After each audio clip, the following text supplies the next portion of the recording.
Hey guys, my name's Crystal Kenny, and I'm in love with creating. All things artistic and imagination involved. I'm an American girl who chased her creative dreams all the way to Paris, France, making a living using photography. This podcast takes you inside the stories of all the artsy folks I've met along the way and gives you that extra push to discover your creative gifts.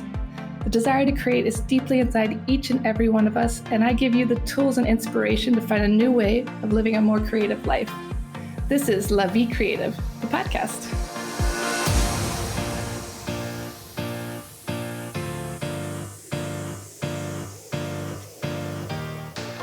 Claudine Hemingway is a descendant of famed writer Ernest Hemingway. We bumped into each other at a party and decided to team up and dive deep into French history, but with a twist, by bringing a spotlight to those lesser-known creatives in France. This is History with a Hemingway. Welcome back to Paris History avec a Hemingway, and today we are talking about Madame Campan. And all these women are women related to Marie Antoinette in some shape or form. So I am excited to learn about this Madame today. I'll let Claudine take it from here. Yeah, it's in our little series of the ladies of Marie Antoinette. Very interesting series. I'm enjoying it. So Madame Campan was actually Jeanne-Louise Henriette Campa. Of course, it's always a much longer name. She was born October 2nd, 1752 in Paris. Her father was Edmond Jacques Géret. He was a member of the Foreign Affairs. He was the first foreign affair clerk, and he had served a lot of time in the government. He also went to London as the first secretary to the embassy for the 1763 peace treaty. I didn't even know they had embassies back then. Yeah, very fancy. Well, there was, Thomas Jefferson? Was like one of the first. I think he was like the second, because after Benjamin Franklin, like the ambassador to France of the U.S. Yeah. So that wasn't that long ago. I mean, because it's U.S. history.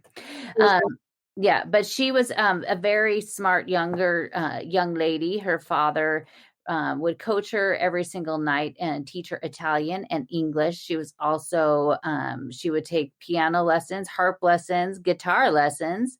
And she was even singing. She did all the things. She was very, I just envision as her, like, guitar is probably not the guitar lessons that we envision. Seriously. A little different. Yeah. But at 14 years old, she could already recite Racine plays from start to finish. That's crazy. She had a really good memory. Yeah, she had a very good memory. At 16 years old, she became the reader to the children of Louis XV. Wait, there was a reader? Like she just read books to them? Yes. Yeah, that sounds like a fun job. I could do that job. Yeah, I don't think they have that anymore, but oh, bring it back for me. Bring it back, yeah. But she, because they didn't do anything on their own. They could have, I'm sure, holding a book would be just like, ugh. Seriously, they couldn't even wipe their own butts. They can't read a book. Such commoners hold books. But she attended the College of Navarre in Paris and also the University of Paris. So she was very intelligent. She was a very smart gal. In 1770, she was named the lady in waiting to Marie Antoinette. Oh, hello, the lady in waiting. Yeah, which is basically one of the highest positions that you could have. On May 11, 1774, the day after Louis XV died, she married Pierre Dominique Francois Berthollet, who was a master of the wardrobe for the Count d'Artois. Oh, so you got to dress him? Yeah, basically, yeah. There was somebody in charge of the wardrobe as well as somebody in charge of the bedchamber. There was somebody was in charge of everything. And the way it worked back then was whoever held the higher position is the one that, if they were, there was actually a scene in the Marie Antoinette movie of like this, that basically the highest ranking member that was in there was the one that like would dress the king or the queen. And if somebody else higher happened to walk in the room right at the same time, then fall to that person's job. So there's that scene in the movie where Marie Antoinette is just standing there basically cold and naked because somebody higher up kept walking into the room as they were trying to dress her. Oh, that's really funny. I need to watch it again. We talked about this before. It's been so long. Yeah, it's such a good movie. But she actually named her to be, Marie Antoinette would name her to be in charge of her treasury and in charge of her jewelry. That's a good job. Yeah, the one in charge of jewelry. Now that's a job I would want. I want to be the reader still. Yeah, I'll take the one in charge of jewelry because then I would just, maybe you could just walk around and wearing it, just playing around with it. Borrow it. Yeah, but she was very close. She grew very close to Marie Antoinette because she was also so young. And she served as her longtime confidant for many years. But when she got married, the king actually ended up giving her a large dowry because she was so close to Louis XVI and to Marie Antoinette. She was basically like a member of their family. Love that. Yeah, so they were very close.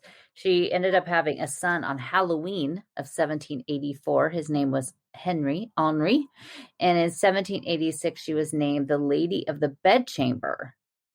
What is that?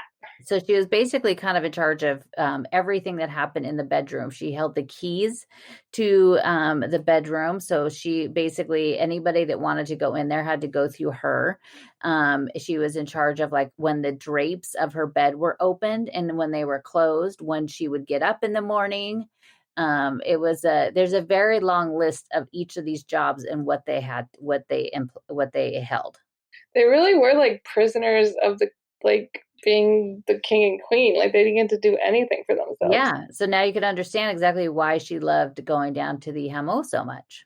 Yeah, it was a golden prison. Yeah, because I mean, the fact that even the king would sleep with his valet, valets would sleep on a cot next to his bed with a piece of twine tied to his finger.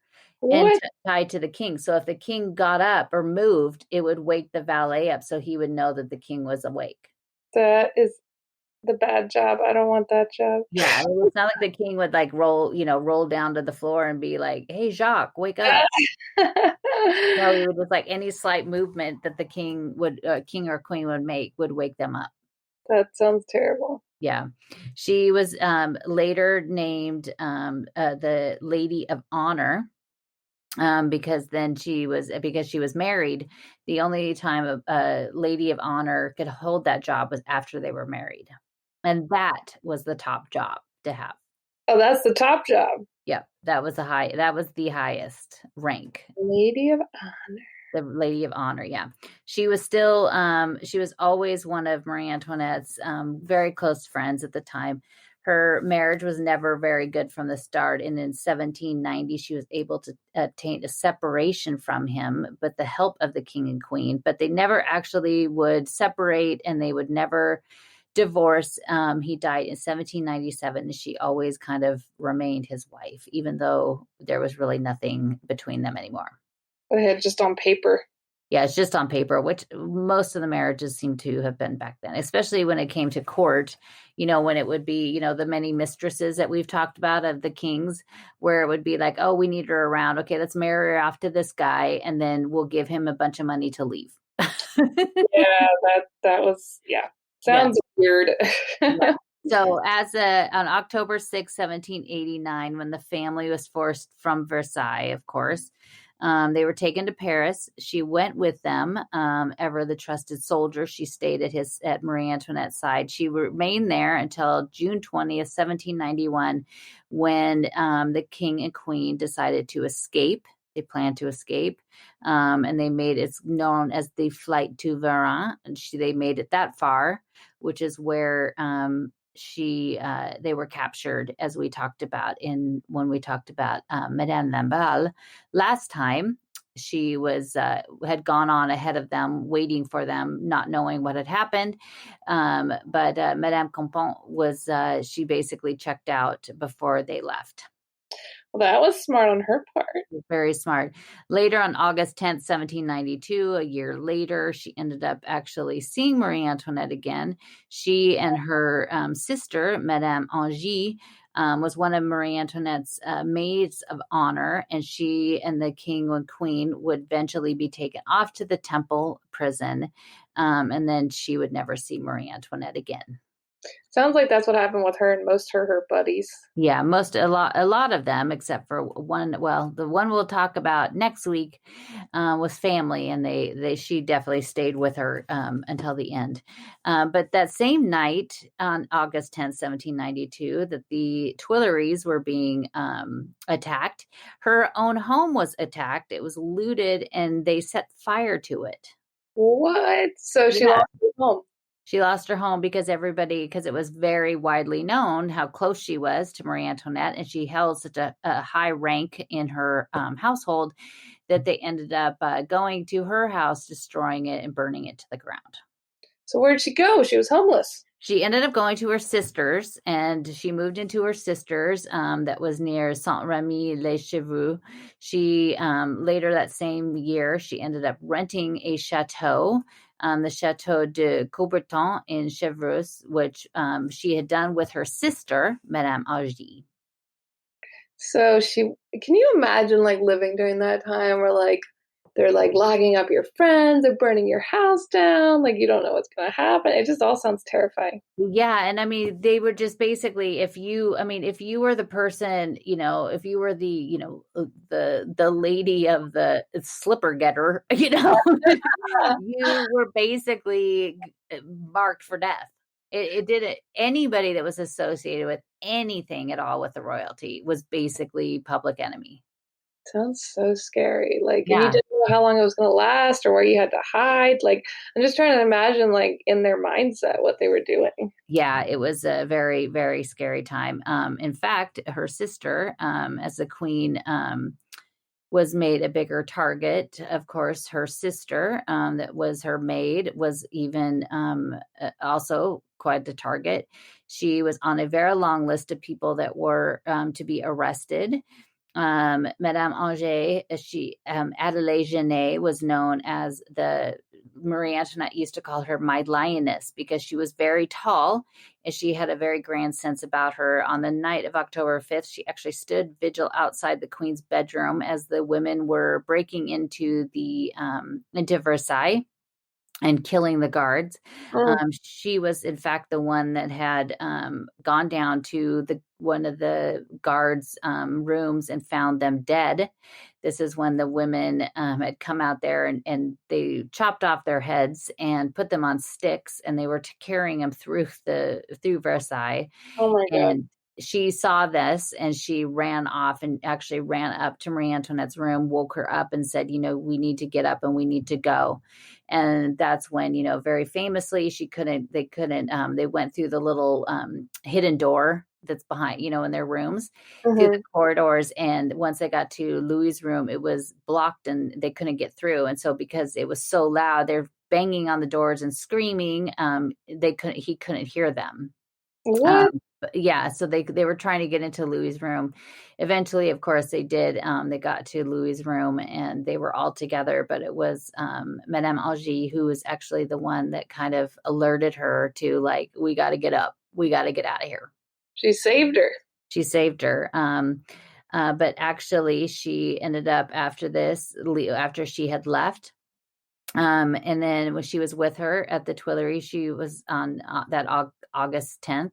She ended up actually being the one that gave Marie Antoinette some money because Marie Antoinette and Louis and the family were running, they were planning on leaving and running through the Tuileries, and where they ran to the National Assembly.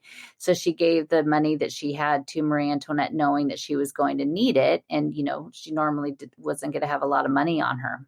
Oh, that's so sweet. Yeah, but she was terrified at the prospect of having to go to the guillotine. So on July 26, 1794, she very sadly killed herself by jumping from a waterfall. What? Yeah, so she avoided the guillotine and whatever fate she was going to have and ended up killing herself. She had 3 children that she left behind for her sister, Madame Campan, to raise on her own. This is so sad. She jumped off a waterfall? Yeah, off of a waterfall, yes. So I guess we do know what they were thinking. They were thinking, okay, I have no choice. Yep, I have no choice, so I better, try to get this over on my own, I guess. Oh my God, Um, that's so sad. yeah, but she had 3 children. Antoinette was born in 1780, lived to 1833. There was Adele, born in 1788. She would become Madame de Broc, who was the lady of the palace and a very close friend of Hortense de Beauharnais, which is, of course, the daughter of Josephine. There was also Aglaé, who was born in 1782. She married Marshal Ney, who was one of Napoleon's most loyal soldiers, who was later killed on the spot where the statue of him stands now in front of the Closerie des Lilas. Oh my gosh, everyone is like having a tortured past. Yes, everybody is. Yeah. The marriage was arranged by Josephine and Madame Campan. She became the lady of the palace for Josephine and later also for Marie Louise. So once Josephine was out, the next wife came in. She stayed there working for them. Oh, she got to stick around. Yeah, but she couldn't really take her life as a widow, so she snuck off to Italy and quickly remarried. I mean, why not? She was lonely. Yeah, but her aunt, Madame Campan, she was still in Paris. She ended up creating a boarding school. She always kind of had a love for education and for teaching young girls, and also the fact that she had this amazing education because of her father at a time where women weren't educated normally like that. So she actually created a boarding school in Saint-Germain-en-Laye, opening in July of 1794. It was basically a school for the French elite women, daughters, including the daughter of Josephine. It was also Napoleon's sisters and his nieces, and the many members of both Napoleon and Josephine's family also attended there. Is it still like that today? No. Well, the school's not there. The school isn't. But I think women get to be educated a little bit more than they were then. Yeah, I think so too. Yeah, Hopefully. I think it's a little bit better. But as Marie Antoinette was in prison, she still exchanged letters with Madame Campan, and they stayed very loyal friends until her final day. Very sad. But Napoleon was quite impressed with her as he was general. He came into power. He was very impressed with her. He ended up later naming her the director of the imperial house. And basically she was a high ranking member in education. Well, that's great. Upgrade. Yeah. So she was one of the only people to survive working for the Bourbons, the Bonapartes, and back again for a short period of time to the Bourbons. She served Josephine for a while as an advisor and etiquette expert of the Ancien regime. Napoleon, even though he didn't want anything ever associated with him and the Bourbon dynasty or the old kings, that he wanted to have his life looked at as he's an emperor and he's much better than all of them. But he did love the way that they behaved at court and the different, all the pomp and circumstance and the rules and the etiquette. So he actually had Madame Campan come into court and teach them all of these things. And Josephine was really not having it. She was more, Marie Antoinette at the Hameau kind of a person. She wanted, she didn't like having to be dressed up all the time. She was much more comfortable wearing, these light dresses and just enjoying the day. But Napoleon wanted it to look more and more like the time of Louis XIV. Fancy. Yeah, so she was definitely an expert in that because she lived through all of that. But after the Bonapartes were out of power, Louis XVIII returned. He brought with him Madame Royale, who was the only living child of Marie Antoinette and Louis XVI. She actually asked Madame Campan how she was able to survive and live so well off. But the closeness that she had with Napoleon kind of forced her out of the palace once and for all. But she stayed for the time living with friends and family in Paris. So she stayed for a short time with the returning Bourbons, but it didn't last long because they were a little leery of her because of how close she had become to the Bonapartes. And did she die there? No, she had actually left for Switzerland for a while. She is believed that she was suffering from cancer. She returned in the beginning of February 1822 to undergo a surgery by Dr. Voisin. And then she died, sadly, a month later on March 16th, 1822. She was 69 years old, though. Well, I don't think surgery went so well back in those days. No, I don't think so. And I'm sure that they probably couldn't really detect, things that they needed to or give them the care that they really should have had. Well, sounds like she was a pretty lucky woman surviving all of that. She was very lucky. And considering that they would even bring her back in, going from the Bourbons to the Bonapartes, was pretty amazing just in and of itself, because it's not something that happened a lot. Yeah, that's all huge. Another gal that was another one that was very close to Marie Antoinette that she didn't like so much was Anne-Claude Louise d'Arpajon. She was the Comtesse de Noailles. She was a descendant of the architect Jules Hardin Mansart, who has, created all of those roof lines that we love so much in Paris. She was this lady in waiting to the Duchesse du Berry, and she served as the lady of honor to Louis XV's wife, Queen Marie Leczenka. And that's all, folks. No, there was more to that. In 1770, she actually left with her husband, Philippe de Noailles, to go and greet Marie Antoinette as she entered France on May 7th, 1770, leaving Austria behind. And it was the last time she would ever see Austria again. Oh, that was it. Yeah, but she was this gal was known. She was supposed to be there to teach the etiquette of court to Marie Antoinette, who was, of course, we know, very young at the time. She was a 15-year-old kid. And so Marie Antoinette actually named her Madame Etiquette. And when Marie Antoinette became queen, she basically dismissed her, a very fancy way to say she fired her. Mm-hmm. But she stayed at court until Madame Lamballe became superintendent, and she was so ticked off, then she finally left court forever. But again, if you watch Marie Antoinette, the movie, you watch that movie and then you could get a sense of, they did a good job of capturing her essence. Judy Davis plays her, and she is a very prim and proper and seems like not a very fun person to be around.